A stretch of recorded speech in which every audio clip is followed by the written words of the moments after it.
మహాపరిశుద్ధుడును ప్రేమగల ఆయన ప్రభువుకి, దేవాతి దేవునికి, క్రీస్తునందు చూస్తున్న మీ అందరికీ కూడా నా తరపు నుంచి, నా కుటుంబం తరపు నుంచి హృదయపూర్వకమైన వందనాలు తెలియపరుస్తున్నాను. మీరందరూ కూడా దేవుని వాక్యాన్ని శ్రద్ధగా ఆలకించి ప్రభుని మహింపరుస్తున్నారని నమ్ముచున్నాను. ఘనత మహిమ ఆ దేవాతి దేవునికి చెందాలి. దేవుని మహాప్రేమను బట్టి కొరింథీయులు రాసిన మొదటి పత్రిక మనము ధ్యానిస్తున్నాం. ఈ కొరింథీయులు రాసిన మొదటి పత్రికలో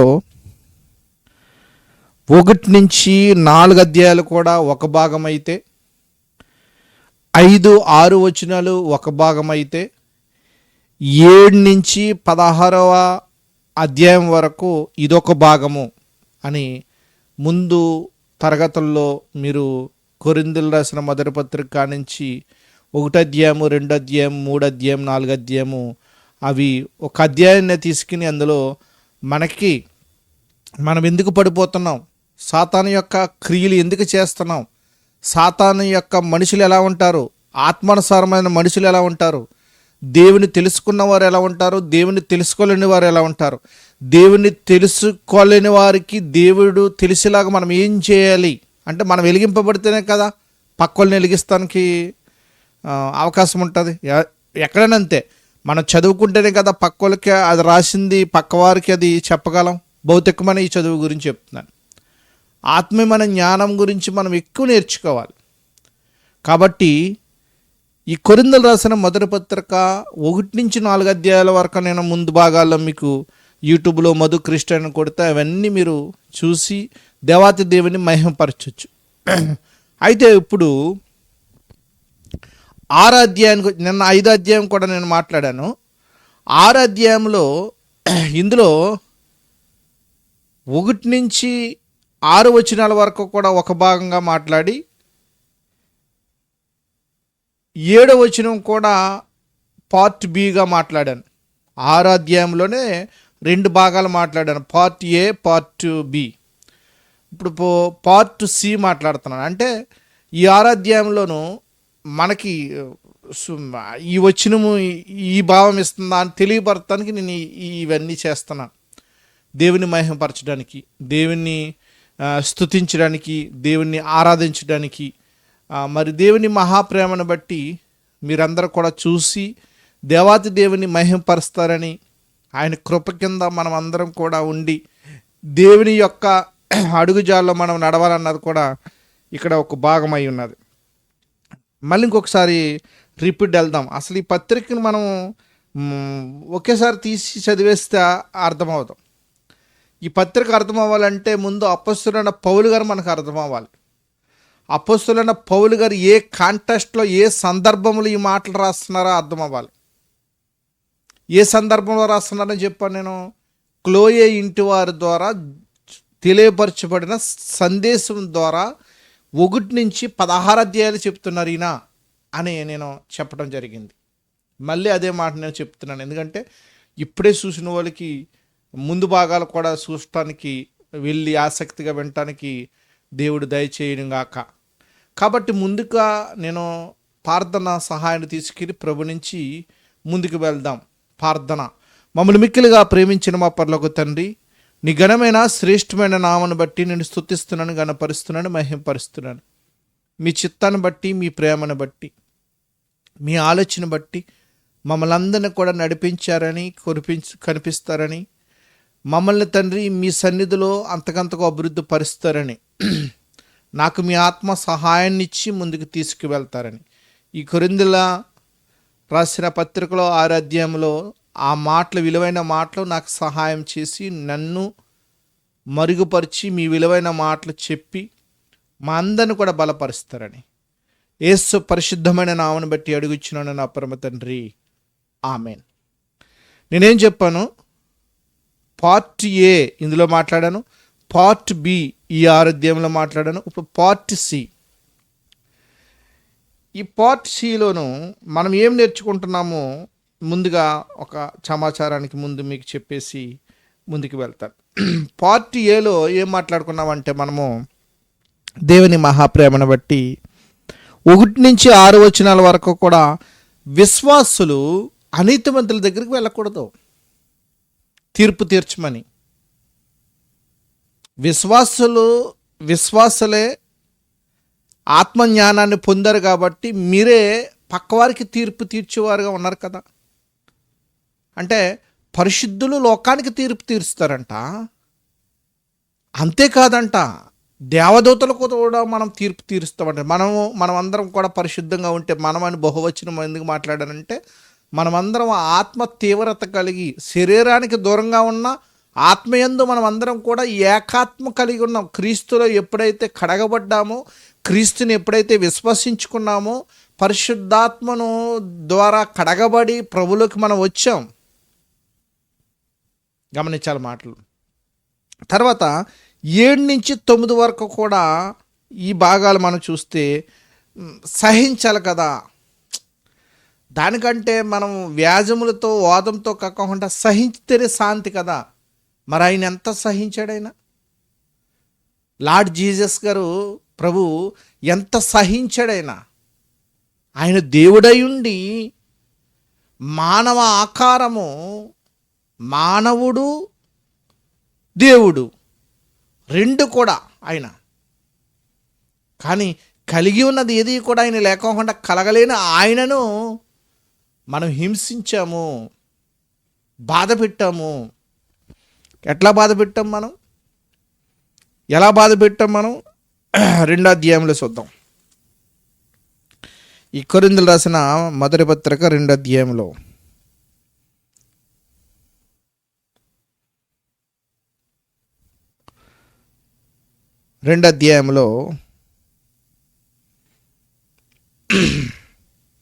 8వ వచనం, అది ఈ లోకాధికారులకు ఎవనికి తెలియదు, అది వారికి తెలిసి ఉండిన ఎడల మహిమా స్వరూపగు ప్రభువును సిలువ వేయక పోయి ఉందురు. ఆయన సిలువ వేయకుండా ఉందమంట. తెలుసుంటే ఏమంటున్నాడు ఆయన? 7వ వచనం 2వ అధ్యాయం కొరింథీయులకు రాసిన మొదటి పత్రిక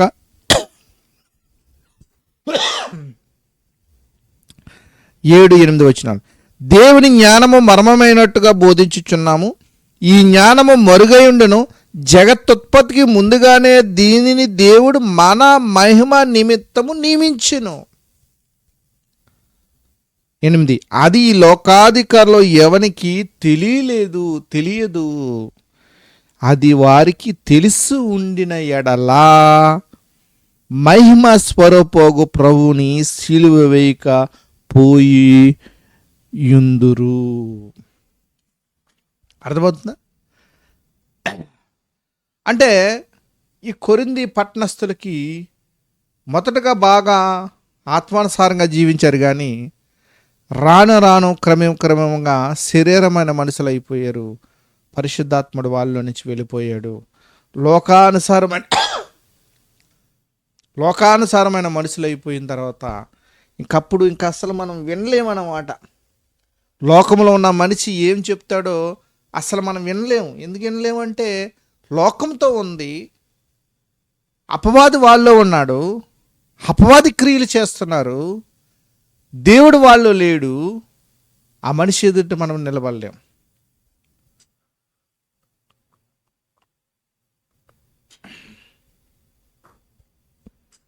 దేవుని వాక్యాన్ని ప్రకటిస్తానికి, దేవుని వాక్య ప్రకారంగా జీవించడానికి,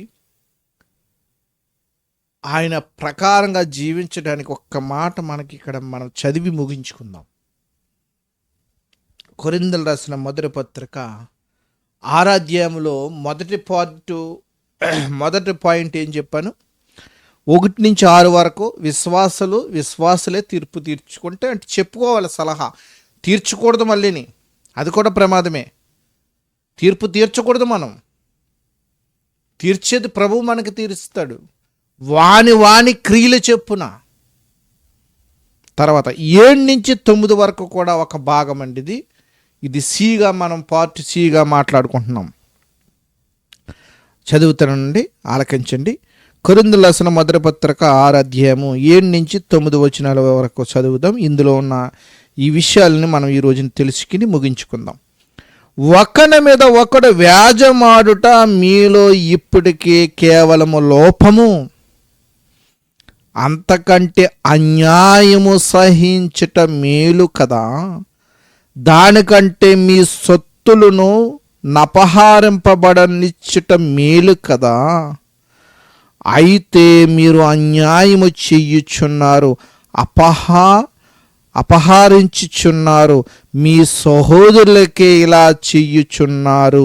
అన్యాయస్తులు దేవుని రాజ్యమునకు వారసులు కానేరని మీకు తెలియదా? మోసపోకుడి. జారులైనను, విగ్రహారాధకులైనను, వ్యభిచారులైనను, ఆడంగితనము గలవారైనను, పురుష సంయోగములైనను అని ఇంకా వెళ్ళిపోతున్నాడు. శరీర ప్రకారంగా వచ్చేసారు మనుషులు. అసలు దేవునికి చోటు ఇవ్వలేకపోతున్నారు. దేవుడంటే వాళ్ళు నివసించడానికి, దేవుడంటే వాళ్ళు జీవించడానికి, దేవుడంటే వాళ్ళు నివసించి దేవునికి మహిమకరంగా జీవించుకోవచ్చిన సంఘం ఏమైపోయిందంటే, నేను పౌలు వాడును, అపోల్లో వాడును, కేఫా వాడును అని వెళ్ళిపోయి ఎక్కడికి వెళ్ళిపోయిందంటే వాదానికి వెళ్ళిపోయారు. ఆ వాదం నుంచి మీరు కిందకి రావాలంటున్నాడు అపొస్తలుడైన పౌలు గారు. పరిశుద్ధంగా జీవించాలంటున్నాడు అపొస్తలుడైన పౌలు గారు. ఇదిగో మేము పిడిగుద్దులు తిన్నాము, సంహరింపబడ్డాము, ఎంతోమంది చేత మమ్మల్ని గుద్దారు, కానీ మీరు సంఘాన్ని సంఘం కట్టానే, స్థాపించి నాటిది నేను, అపోల్లో నీళ్ళు పోసినట్టున్నాడు ఆయన. మరి ఈరోజు మన పరిస్థితి ఎలా ఉందండి? పరీక్షించుకోండి. అదే మనం 7వ వచనంలో ఒక్క మాట మనం నేర్చుకోవాలండి. దీన్ని బట్టి ఒకరి మీద ఒకడు వ్యాజమాడుట మీలో ఇప్పటికే కేవలం లోపము, అంతకంటే అన్యాయము సహించుట మేలు కదా.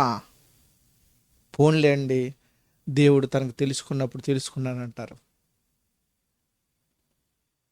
ఇంచుమించు ఇంటికాడ ఉన్న సేవకులు కూడా చాలామంది ఉన్నారండి. భక్తిగా జీవించిన వాళ్ళు బోలు మంది కనపడుతున్నారండి. వాళ్ళకి దగ్గర కూడా వెళ్తలేదండి. డబ్బులు ఎలా వచ్చిన ప్రదేశానికి వెళ్తలేదు తెలిసింది. ఈ పత్రిక ద్వారా, ఈ 6వ అధ్యాయం ద్వారా, పార్ట్ ఈ సి ద్వారా నువ్వు నేర్చుకోవచ్చిన మాట ఏంటంటే 7వ వచనంలో అంటున్నాడు ఆయన, ఒక్కడి మీద ఒక్కడు వాదములు పెట్టుకోకూడదు. మొదటి పాయింట్, సహించుకో.